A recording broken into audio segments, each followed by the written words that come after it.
حارنا عندها سحقت واقدفي أي تتهاللخيو مستوماس متلخ أيواز أكنيو بلتا نسوس دحانوي اتعاركو قد أكنيت أمتيو قروب زي سكف بلتا سلام زخبركم من زخبركننا چانالي بيتسب كمين نخم كوراتي أنا اكزابير مسكن صبقلقو كمتا أنا سلام زلخوون سلام كتهلوا ناوترو تبنيتينا نزا چانالي حدش تزخونكم سبسكرايب بمكبار بيتسب كونو بيتسب زخونكم دما لايك نا كومنت لاغوركم كمتناي كل جزي مبرتاعكم أي فلين لالكو سلام يكانالي بيتسب بامارنيا متكتاتلين دمو عنداني بامارنيا ተናገሪ ስለምትሉኝ ሰላም ብያለሁ ቤተሰብ ለቻናሌ አዲስ የሆናችሁ ሰብስክራይብ በማድረግ ቤተሰብ ሆኑ ቤተሰብ የሆናችሁ ደግሞ ላይክ እና ኮሜንት ያደረጋችሁ አበረታቱኝ ማለት ነው እና ናብዛዛን ተቀበለኩም ቀዳማይ ክፋልና ከላይ ክፋል ዘዳመጥኩም ወሰባት ተተዳመጥዎ እዘለጸዩ ምክንያቱ ከመጀመርታ ተስካ ተዳምጦተለካዩ በደንብ ለርደካ ማለት ይኮራቴና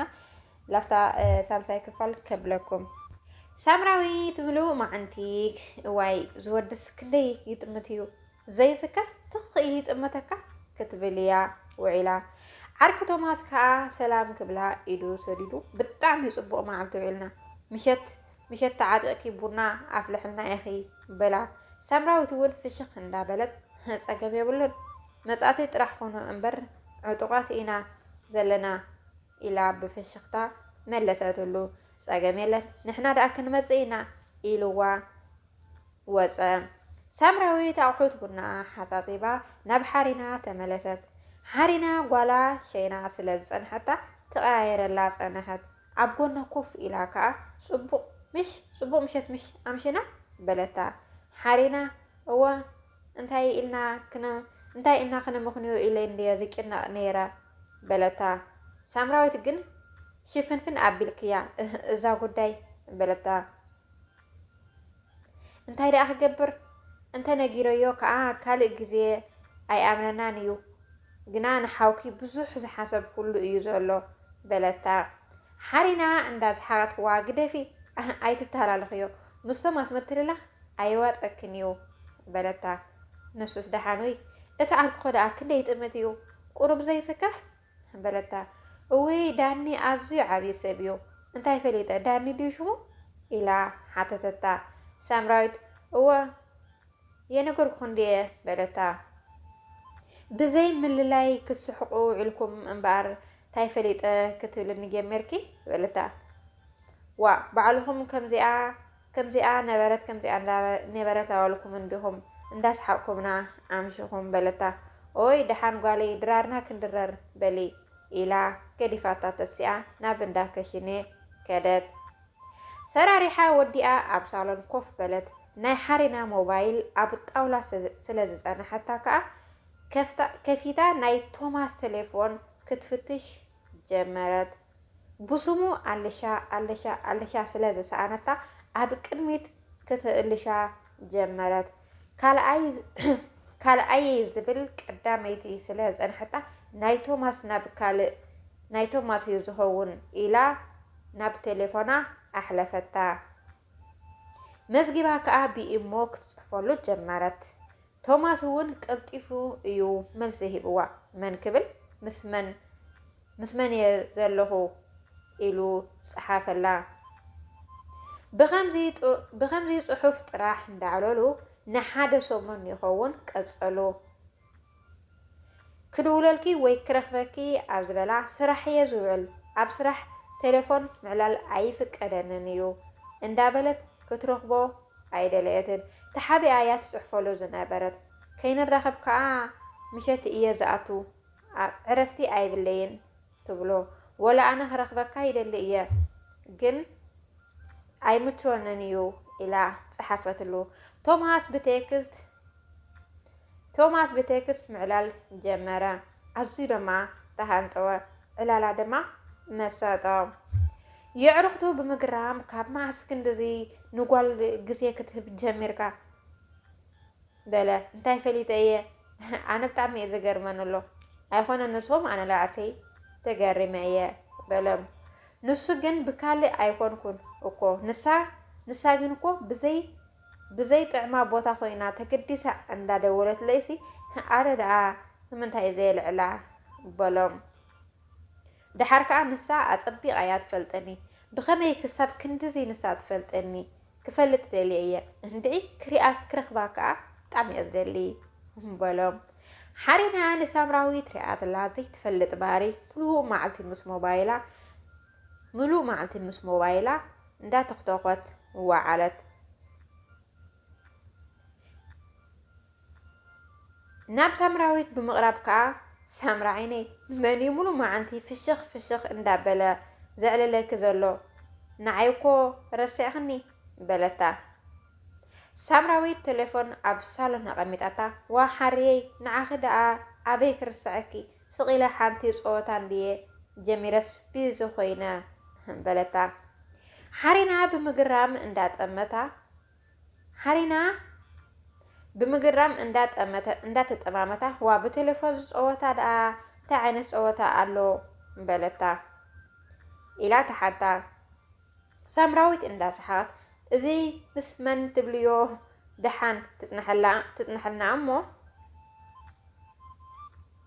እዛ ፀወታ ክትውዳእ እንዳቀረበት እያ እሞ ኩሉ ክዕልለክ እየ ኢላ መለሰትላ እዋይ ኣብዚ ድና በፂሕና ኢላ ድማ ናይ ምኮራይ ባህሪ ኣርአየታ ኣብዚ ድና በፂሕና ክትሓብእኒ ጀሚርኪ እምበኣር ኢለ ናይ ኩራ ዝመስል ምልክት ኣርአየታ ሳምራዊት ናብኣ ቀሪባ ኢዳ እንዳ ሓዘት ኖኖ ሓርየይ ምሕባ ኣይኮነን እኮ ካባኺ ዝሕባ የብለይ ክነግረክ እየ ግን ዝኾነ ተቃውሞ ከይትህብኒ በለታ ሓሪና እውን ሕራይ ኣይህብን እየ ማዕረ ክንድኡ ተኮይኑ እውን ፀገም የብሉን በለታ ክሳብ ክንዱ እኳ ኣይኮነን ክነግረክ እየ ኢላ ኩሉ ካብ መጀመርታ ክስካብ መወዳእታ ከዓ ተዕለላ ጀመረት ሓሪና ብምግራማ ወዲኣ ምንታይ ዝኩሉ ገዲፍ ዝሓወይ እንታይ እዩ ገይርኪ ካብ ርእሱ ዘይትወርዲ በለታ ሓውኪ ባዕሉ እዩ ኣብ ኤርትራ ዘሳቀየኒ ዝነበረ ከይኣክሎ ብሰንኪ ገዛኹም ምምፃእን ገዲፎ እየ ነይረ ኣብዚ ከዓ ቀፂሎም ኣነ ከዓ በዚ ገይረ ክመላለሶ ልቕሐይ ክምልስ እየ ደልየ በለታ ሓንቲ ኢልኪ ቃል ከይተውፅኢ ሓርየይ እንታይ እስከ ሓሲበ ንራኸብ እንድዩ ዝብለኒ ዘሎ ኣበይ ክንራኸብ ክብሎ ግድን ክቆፅሮ ኣለኒ በለታ ዋ ናበይ ክትቆፅርዮ ኣብኣ ክትዋረዲ ባዕልኺ ኣይ ኖኖ ቆፀሮማ ብኣካል ከይትረኽብዮ በለታ ሓሪና ንዓይ ኣብዚ ኣይተእትውኒ በጃኺ ከምታ በይንኺ ዝገመርክያ በይንኺ ወዲ እያ በለታ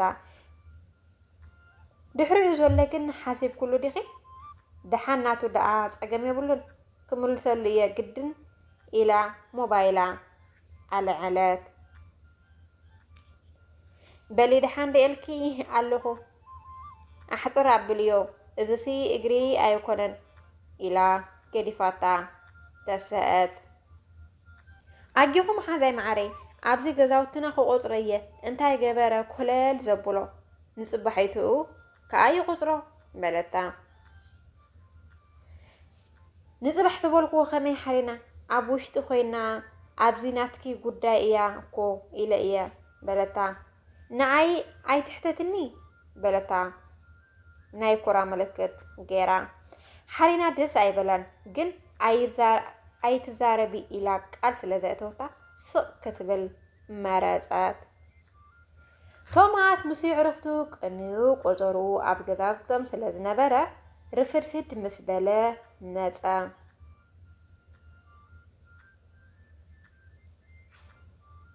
ሳምራዊትን ሓሪናን ከዓ ብዝኾነ ከይፈልጠን ኣመና ተጠንቀቃ ብሓንሳብ ተመሊሶም ቡኖኦም ክሰትዩ ጀመሩ ሳምራዊት ከይፈልጣ ስለ ዝፈረሐት ቴሌፎና ሳይለንት ገይራታ እያ ነይራ ኣብዚ ፀሓፈላ ከዓ ሓንሳብ ከሽኔ ከም ዝኾነት ትነግሮም ተመሊሳ ከይዳ ትምልሰሉ ሓንሳብ ካብኡ ኮይና ኣመና ተሸገረት ብዝኾነ ሰዓት ቆፀራ ስለ ዝኣኸለ ክዳውንቲ ክቀያየር ጀመረ ክልቲአን ተጠማመታ ቡን ዘይተወድአ ስለ ዝነበረ ሳምራዊት ናበይ ደኣ ዛቡን ከይወድአት በለቶ። ቶማስ ብሩጉእ መንፈሱ ይቅርታ ኣብዚኣ ኣገዳሲ ነገር ስለ ዘለኒ ሰብ ቆፂረ ንስኽን ድማ ቀሲል ክንስተያ በለን እሞ ፈሊሓያ እኮ ቶማስ ሰዓቱ እንዳረየ ንስኽን ስተያ ኣነ ሰዓት ኣኺላትኒ ኣላ ኢሉ ተበገሰ። ያፀል ሳልሳይ ክፋል እዚኣ ትመስል ማለት እዩ ኩራተይ የእውነት ኣነ ላዓርሴ ብጣዕሚ ተሃንጤ ክውዳኣ ብጣዕሚ ነዋሕያና እስከ መጨረሻ ስለተከታተልክናኒ እስከ መጨረሻ ስለተከታተላችሁኝ ደግሞ ቴንኪዩ ላልኩ ኣብዚኣ ክፍለኩም ኩራተይ ባይ